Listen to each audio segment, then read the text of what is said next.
जय श्री कृष्णा। सभी भक्तों को राधे राधे। श्रीमद् भागवत महापुराण पढ़ रही हूँ। 10वां स्कंद। श्री कृष्ण भगवान जो है सो यज्ञोपवीत के होने के बाद गुरुकुल में प्रवेश करेंगे। तो बोलिए श्रीमद् भागवत भगवान की जय। श्री वेद व्यास सुखदेव जी महाराज की जय। जय श्री राधे श्याम। जय श्री वृंदावन धाम। हरे कृष्ण कृष्ण कृष्ण हरे हरे, हरे राम राम राम हरे हरे, हरे कृष्ण कृष्ण कृष्ण हरे हरे, हरे राम राम राम हरे हरे, हरे कृष्ण कृष्ण कृष्ण हरे हरे, हरे राम राम राम हरे हरे।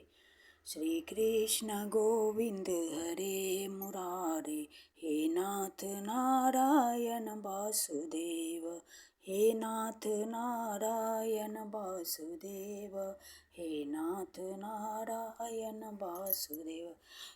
जय श्री कृष्णा। तो श्री कृष्ण बलराम का यज्ञोपवीत और गुरुकुल प्रवेश। श्री शुक उवाच पितरा उपलब्धार्थो विदित्वा पुरुषोत्तमः मा भूदिति निजां मायां ततान् जनमोहिनीम्। श्री सुखदेव जी कहते हैं, परीक्षित, भगवान श्री कृष्ण ने देखा कि माता पिता को मेरे ऐश्वर्य का, मेरे भगवत भाव का ज्ञान हो गया है, परंतु इन्हें ऐसा ज्ञान होना ठीक नहीं। इससे तो ये पुत्र स्नेह का सुख नहीं पा सकेंगे। ऐसा सोचकर उन्होंने उन पर अपनी वह योग माया फैला दी जो उनके स्वजनों को मुग्ध रखकर उनकी लीला में सहायक होती है। यदुवंश शिरोमणि भगवान श्री कृष्ण बड़े भाई बलराम जी के साथ अपने माँ बाप के पास जाकर आदर पूर्वक और विनय से झुककर मेरी अम्मा, मेरे पिताजी, इन शब्दों से उन्हें प्रसन्न करते हुए कहने लगे, पिताजी, माताजी, हम आपके पुत्र हैं और आप हमारे लिए सर्वदा उत्कंठित रहे हैं, फिर भी आप हमारे बाल्य, पौगंड और किशोर अवस्था का सुख हमसे नहीं पा सके। दुर्दैववश हम लोगों को आपके पास रहने का सौभाग्य ही नहीं मिला। इसी से बालकों को माता पिता के घर में रहकर जो लाड़ प्यार का सुख मिलता है वह हमें भी नहीं मिल सका। पिता और माता के इस शरीर को जन्म देते हैं और इसका लालन पालन करते हैं, तब कहीं जाकर यह शरीर धर्म, अर्थ, काम अथवा मोक्ष की प्राप्ति का साधन बनता है। यदि कोई मनुष्य 100 वर्ष तक जीकर माता और पिता की सेवा करता रहे, तब भी वह उनके उपकार से उऋण नहीं हो सकता। जो पुत्र सामर्थ्य रहते भी अपने माँ बाप की शरीर और धन से सेवा नहीं करता, उसके मरने पर यमदूत उसे उसके अपने शरीर का मांस खिलाते हैं। जो पुरुष समर्थ होकर भी बूढ़े माता पिता, सती पत्नी, बालक, संतान, गुरु, ब्राह्मण और शरणागत का भरण पोषण नहीं करता, वह जीता हुआ भी मुर्दे के समान ही है। पिताजी, हमारे इतने दिन व्यर्थ ही बीत गए, क्योंकि कंस के भय से सदा उद्विग्न चित्त रहने के कारण हम आपकी सेवा करने में असमर्थ रहे। मेरी माँ और मेरे पिताजी, आप दोनों हमें क्षमा करें। हाय, दुष्ट कंस ने आपको इतने इतने कष्ट दिए, परंतु हम परतंत्र रहने के कारण आपकी कोई सेवा शुश्रूषा न कर सके। श्री सुखदेव जी कहते हैं, परीक्षित, अपनी लीला से मनुष्य बने हुए विश्वात्मा श्री हरि की इस वाणी से मोहित हो देवकी वसुदेव ने उन्हें गोद में उठा लिया और हृदय से चिपकाकर परमानंद प्राप्त किया। राजन, वे स्नेह पास से बंधकर पूर्णतः मोहित हो गए और आंसुओं की धारा से उनका अभिषेक करने लगे, यहाँ तक कि आंसुओं के कारण गला रुंध जाने से वे कुछ बोल भी ना सके।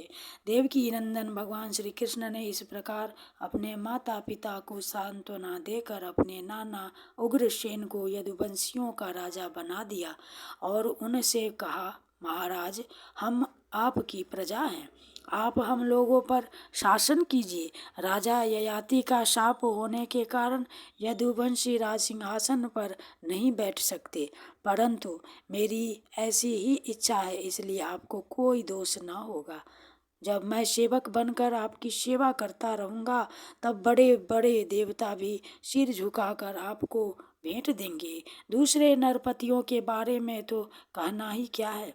परीक्षित, भगवान श्री कृष्ण ही सारे विश्व के विधाता हैं। उन्होंने जो कंस के भय से व्याकुल होकर इधर उधर भाग गए थे, उन यदु वृष्णि, अंधक, मधु, दासार्ह और कुकुर आदि वंशों में उत्पन्न समस्त सजातीय संबंधियों को ढूंढ ढूंढ कर बुलवाया। उन्हें घर से बाहर रहने में बड़ा क्लेश उठाना पड़ा था। भगवान ने उनका सत्कार किया, सांत्वना दी और उन्हें खूब धन संपत्ति देकर तृप्त किया तथा अपने अपने घरों में बसा दिया। अब सारे के सारे यदुवंशी भगवान श्री कृष्ण तथा बलराम जी के बाहुबल से सुरक्षित थे। उनकी कृपा से उन्हें किसी प्रकार की व्यथा नहीं थी, दुख नहीं था। उनके सारे मनोरथ सफल हो रहे थे, वे कृतार्थ हो गए थे। अब वे अपने अपने घरों में आनंद से विहार करने लगे। भगवान श्री कृष्ण का बदन आनंद का सदन है। वह नित्य प्रफुल्लित, कभी न कुमलाने वाला कमल है। उसका सौंदर्य अपार है। सदैव हास और चितवन उस पर सदा नाचती रहती है। यदुवंशी दिन प्रतिदिन उसका दर्शन करके आनंद मग्न रहते हैं। मथुरा के वृद्ध पुरुष भी युवकों के समान अत्यंत बलवान और उत्साही हो गए थे, क्योंकि वे अपने नेत्रों के दोनों से बारंबार भगवान के मुखारविंद का अमृतमय मकरंद रस पान करते रहते थे। प्रिय परीक्षित, अब देवकी नंदन भगवान श्री कृष्ण और बलराम जी दोनों ही नंद बाबा के पास आए और गले लगने के बाद उनसे कहने लगे, पिताजी, आपने और माँ यशोदा ने बड़े स्नेह और दुलार से हमारा लालन पालन किया है। इसमें कोई संदेह नहीं कि माता पिता संतान पर अपने शरीर से भी अधिक स्नेह करते हैं। जिन्हें पालन पोषण न कर सकने के कारण स्वजन संबंधियों ने त्याग दिया है, उन बालकों को जो लोग अपने पुत्र के समान लाड़ प्यार से पालते हैं, वे ही वास्तव में उनके माँ बाप हैं। पिताजी, अब आप लोग ब्रज में जाइए। इसमें संदेह नहीं कि हमारे बिना वात्सल्य स्नेह के कारण आप लोगों को बहुत दुख होगा। यहाँ के सुहृद संबंधियों को सुखी करके हम आप लोगों से मिलने के लिए आएंगे। भगवान श्री कृष्ण ने नंद बाबा और दूसरे ब्रजवासियों को इस प्रकार समझा बुझाकर बड़े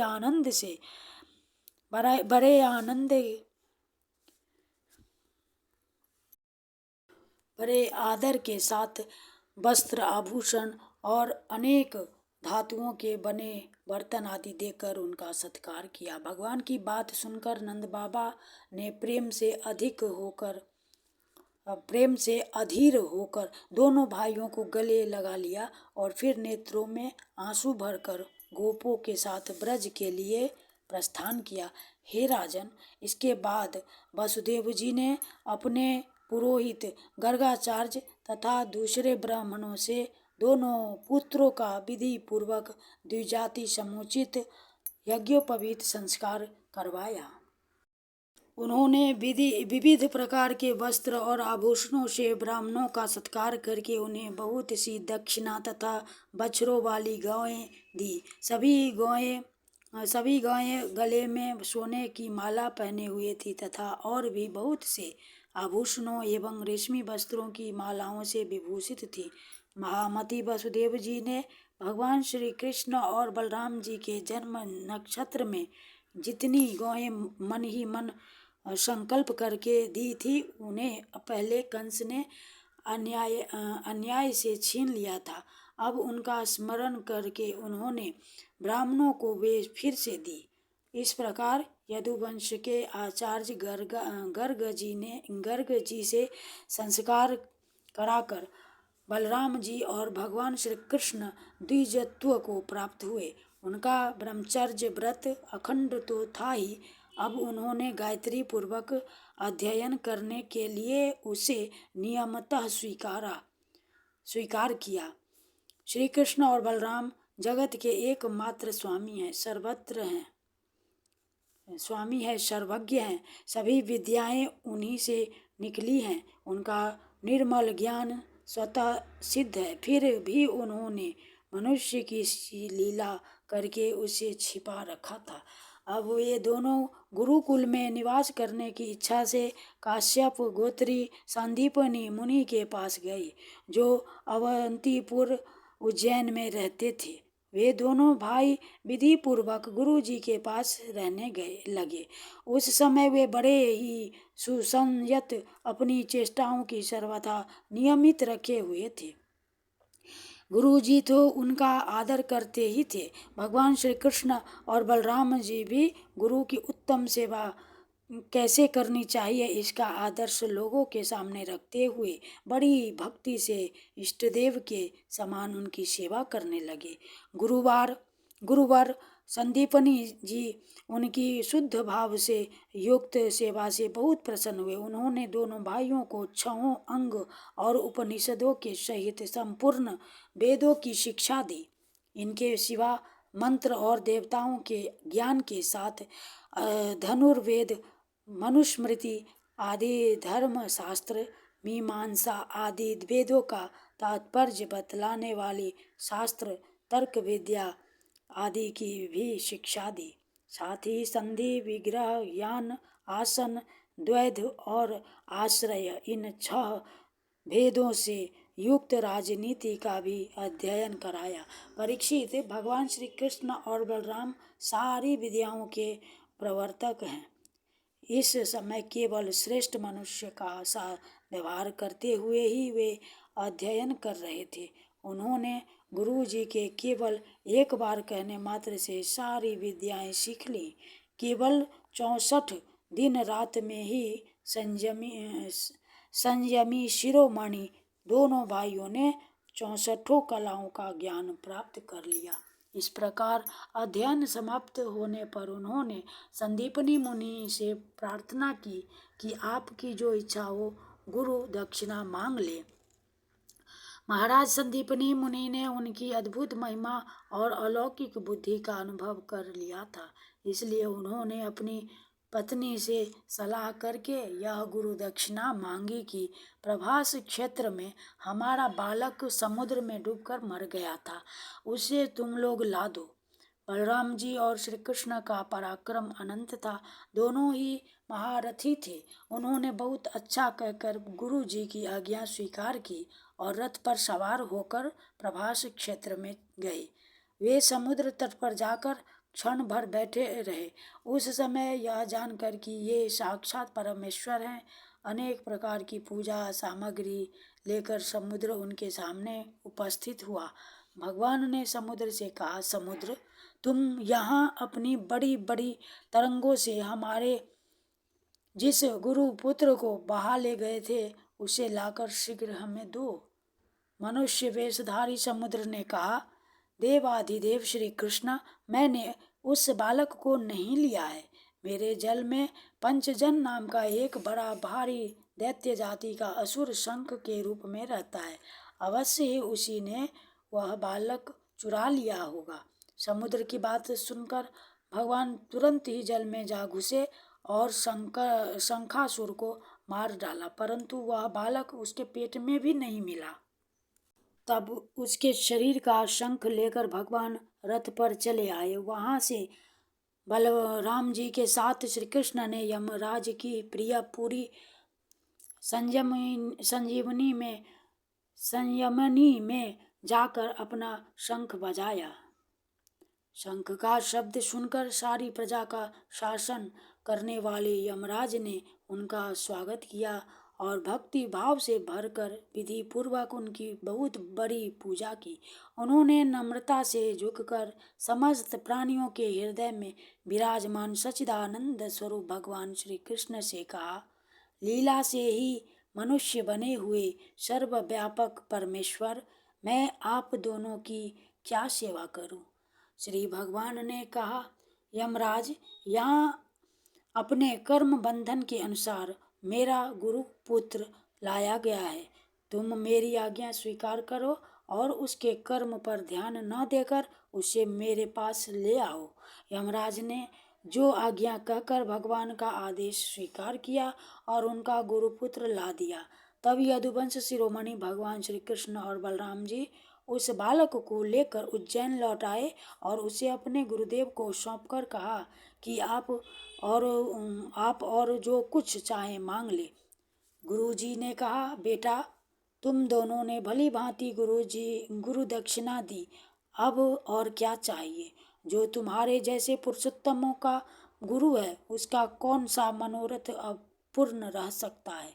वीरो, अब तुम दोनों अपने घर जाओ। तुम्हें लोगों को पवित्र करने वाली कीर्ति प्राप्त हो। तुम्हारी पढ़ी हुई विद्या इस लोक और परलोक में सदा नवीन बनी रहे, कभी भी विस्मृत न हो। बेटा परीक्षित फिर गुरुजी से आज्ञा लेकर वायु के समान वेग और मेघ के समान शब्द वाले रथ पर सवार होकर दोनों भाई मथुरा लौट आए। मथुरा की प्रजा बहुत दिनों तक श्री कृष्ण और बलराम को न देखने से अत्यंत दुखी हो रही थी। अब उन्हें आया हुआ देख सबके सब परमानंद में मग्न हो गए, मानो खोया हुआ धन मिल गया हो। गुरुर्नैव मनुज्ञातो रथेनानिलरं हर्षा अचातौ स्वपुरं तात पर्जन्यनिन देव वै समानन्दन प्रजाः सर्वा दृष्ट्वा रामजनार्दनौ अपश्यन्त्यौ वर्णनानि नष्टलब्धधना इव।